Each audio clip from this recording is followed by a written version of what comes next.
খেয়াল করে দেখছি না।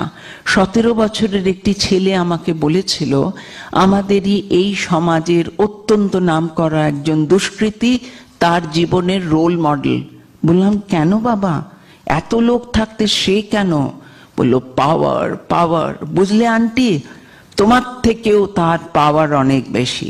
বললাম, হ্যাঁ, কিসের পাওয়ার? জানো, তুমি ওর মতো যদি তৈরি হও, তোমায় কতদিন জেলে ভর্তি থাকতে হবে? বললো, আমার বাবা ইঞ্জিনিয়ার, তাতেও একটা স্কুটারে করে অফিসে যান, কোনো নামী ক্লাবের মেম্বারশিপ নেই। আমি যদি ওর মতো হতে পারি, 6 মাস জেলে থাকবো, আর তার বাইরের 6 মাস কত বাড়ি, কত গাড়ি, কত নারী। স্তব্ধ হয়ে তাকিয়েছিলাম কয়েক মুহূর্ত। কোথায় চলে গেছে মন? বলছে, বন্দি থাকবো 6 মাস, আর বাকি 6 মাস কি উদগ্র কামনা, ভোগের কি উদগ্র উদাহরণ।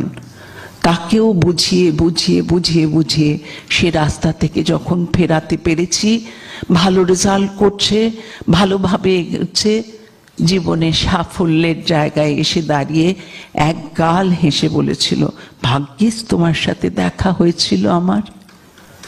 এই যে জায়গা, এই যে জিনিসটা সকলকে বোঝাতে চাই, হারিয়ে যেও না, হারিয়ে ফেলো না নিজের সম্পদকে।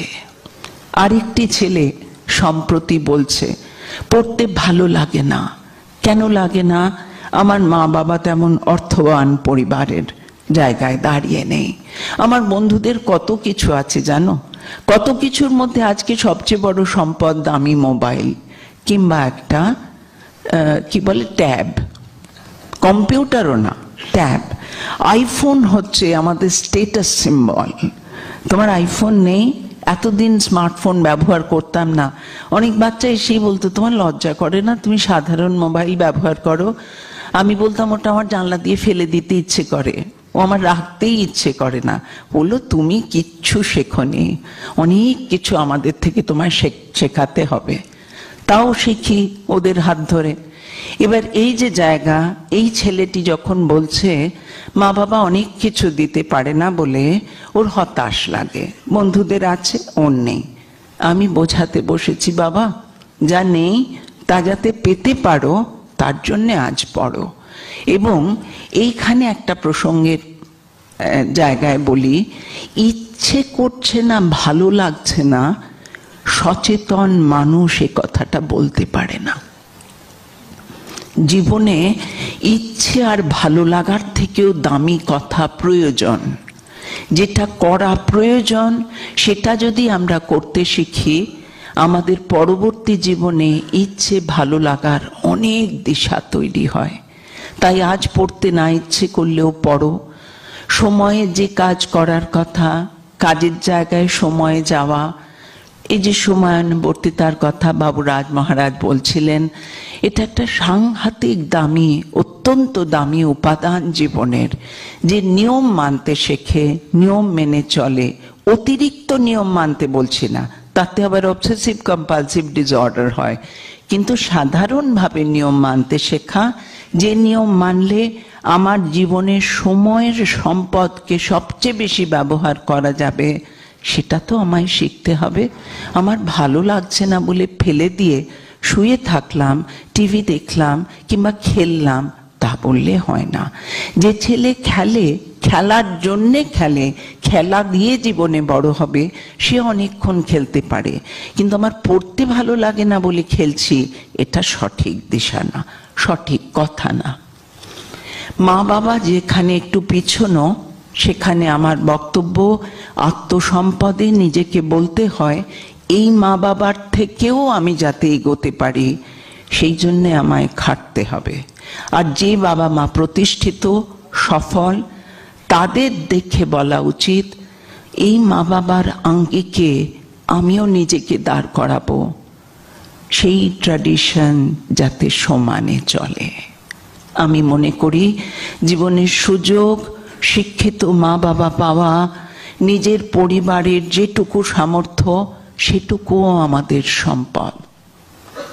আরেকটা সম্পদ, মা বাবার রক্ষণাবেক্ষণের ঘেরাটোপ।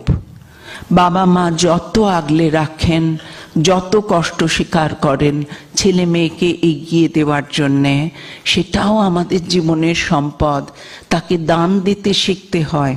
মা খাটছে, বাবা পরিশ্রম করছেন, তারা নিজেদের সুখের জন্যে ব্যয় না করে আমার পড়ার জন্যে, আমি যাতে ঠিক মতো এগোতে পারি তার জন্যে যে তারা জমান বা নিজেদের বঞ্চিত করেন, সেটাও তো একটা ঘেরাটো, প্রোটেকশন। এই প্রোটেকশনে যে আমরা থাকি, এটা যে আমরা পাচ্ছি, এটা আমাদের আলাদা করে চিনতে হবে, সম্মান দিতে শিখতে হবে।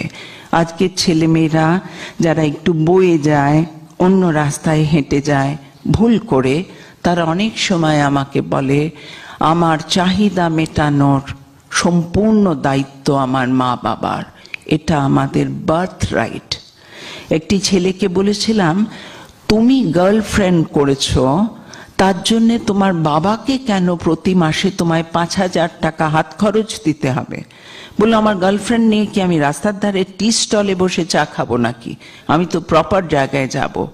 বললাম, গার্লফ্রেন্ড তো তোমার, তার দায় তোমার বাবা নেবেন কেন? বলে, এটা তো ভেবে দেখিনি, কিন্তু বাবা যে আমাকে এনেছেন পৃথিবীতে, তাহলে বাবারই দেওয়ার কথা। আমি বললাম, আজ যে তুমি বলছো, তুমি যেদিন পিতা হবে তোমার সন্তান আরো বেশি কথা বলবে। ভেবে দেখো, তুমি যা চাইছো সেটা তোমারই জোগাড় করার কথা। আত্মসম্পদ, আমার কি আছে, কতটা আছে, সেটা বুঝতে শেখা, সেখান থেকে মূল্যবোধ তৈরি করা। মূল্যবোধও আমাদের জীবনের সম্পদ।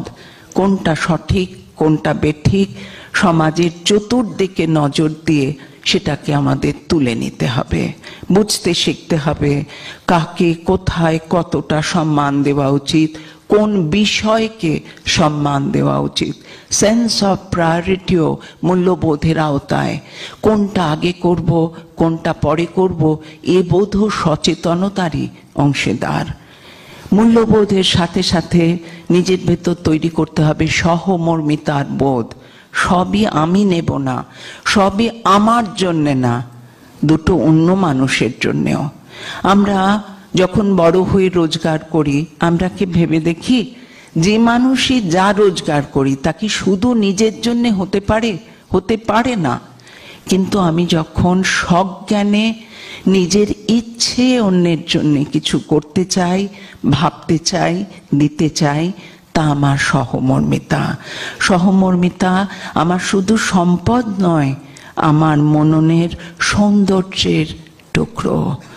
আমি সুন্দর হতে চাই শুধু মুখের ওপরে সাজসজ্জা দিয়ে না, মনেও তো সুন্দর হব। সহমর্মিতা সেই সৌন্দর্যের দ্যোতক, তাই সেটাও আমার প্রয়োজন।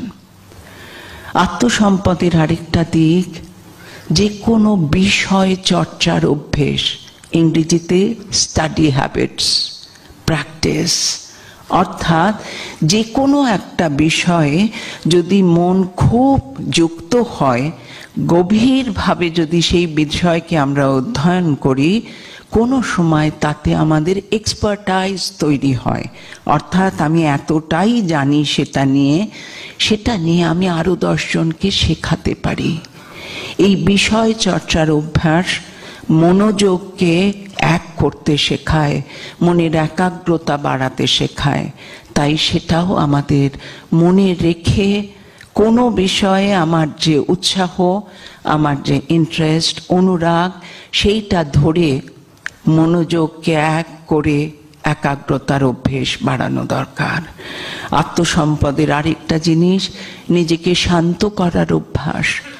সারাদিনে কোনো সময় 5 থেকে 10 মিনিটও চুপ করে বসা, কোনো কাজ না করা, এও এক যোগ। সৌরশক্তির ছড়ানো যে প্রকাশ, তার সাথে আত্মশক্তিকে মেলানো। আত্মসম্পদের অনেক কিছু হয়তো বলা হলো না আজ, কিন্তু একটা উপাদানের কথা উল্লেখ করব। জন্ম মুহূর্ত থেকে মৃত্যু পর্যন্ত সময়ের যে পরিসীমা সকলের জন্যে, যার যার নিজের মতো করে সেখানে প্রত্যেকটা শ্বাস আমাদের একটা করে পল বা ক্ষণ দিয়ে সময়কে চিহ্নিত করে। প্রতিটি শ্বাস আমাদের জীবনের ওই পরিসীমার যে ব্যাপ্তি, তার একটা একটা করে ক্ষয় হওয়া, জীবনের নিজস্ব নিয়মে একটা করে মুহূর্ত পেরিয়ে যাওয়া, এগিয়ে যাওয়া। কোথায়? জীবনের শেষ পরিসীমার বৃত্তে, অর্থাৎ মৃত্যুর ইশারায়। সেই জন্যে শ্বাসকে সঠিকভাবে ব্যবহার করার অভ্যাস। আমি যা ইচ্ছে তাই খেলাম, রোল খাচ্ছি, বিরিয়ানি খাচ্ছি, ভাজা জিনিস খাচ্ছি, অনেক মিষ্টি খাচ্ছি, আমার শরীরের ক্ষতি হচ্ছে, মনে উত্তেজনা বাড়ছে, চাঞ্চল্য বাড়ছে, শ্বাসের ক্ষয় হচ্ছে, অসুখ আসছে, আমরা খেয়াল করছি না। আত্মসংযম, নিয়মানুবর্তিতা, নিজেকে সংযত রেখে কোনো একটা নির্দিষ্ট ইতি সুরে, ইতি ট্র্যাকেতে এগিয়ে নিয়ে যাওয়ার যে অভ্যাস, সেটা মানব জীবনের একটা বিরাট উপাদান। অনেকগুলো উপাদানের কথা, অনেকগুলো সম্পদের কথা টুকরো টুকরো করে বললাম।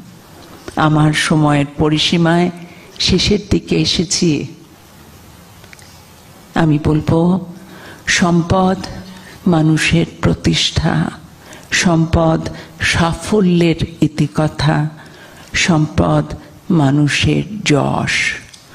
যশস্বী মানুষ জ্ঞানার্জনের মাধ্যমে যশকে আহরণ করে। যশস্বী মানুষ এক জ্ঞানের থেকে আরেক জ্ঞানের দিকে নিজেকে প্রবৃত্ত করতে পারেন। তাই জ্ঞান আহরণ জীবনের লক্ষ্য। জ্ঞান আহরণের জন্যে আত্মসম্পদের সচেতনতাও আমাদের প্রয়োজনীয় বিষয়। স্বামীজি বলেছেন, জ্ঞান কোথাও বাইরে থাকে না, জ্ঞান লুকোনো থাকে মনের মণিকোঠায়। মনের মণিকোঠার থেকে আবরণ মুক্ত করে জ্ঞানকে সচেতনতায় বাইরে আনতে পারলে সে জ্ঞান প্রকাশিত হয়, বিকশিত হয়। স্বামীজির এই কথার সূত্র ধরেই বলবো, আজকের আলোচনায় তাহলে সচেতন হয়ে আত্মসম্পদের সঠিক ব্যবহারই আমাদের জীবনের লক্ষ্য হওয়া উচিত। মানুষের জ্ঞান অন্য জীবের থেকে আলাদা। উপলব্ধি, অনুভূতির যে সূক্ষ্মতা, সেইটা ধরে জীবনকে চেনার, জীবনকে বোঝার, জীবনের গভীর অভিজ্ঞতা থেকে জীবনের যে নিজের অর্থবহ অবস্থা, তাকে হাত দিয়ে মন দিয়ে ছোঁয়ার ক্ষমতা। যে মানুষ জীবনের সঠিক অর্থকে বুঝতে পারে, তার চেতনায় পান্নার গভীর সবুজ রং সমস্ত জায়গায় ছড়িয়ে পড়ে। তাই উপলব্ধির, অনুভূতির সূক্ষ্মতায় আমাদের পৌঁছানো দরকার। পৌঁছতে গেলে নিজের দিকে তাকানো দরকার। নিজের জীবনের পরিকাঠামোয় কোনগুলো আমার জন্যে আমার মতো করে সম্পদ, তাকে চিনে জীবনকে গুছানো, জীবনকে সাজানো।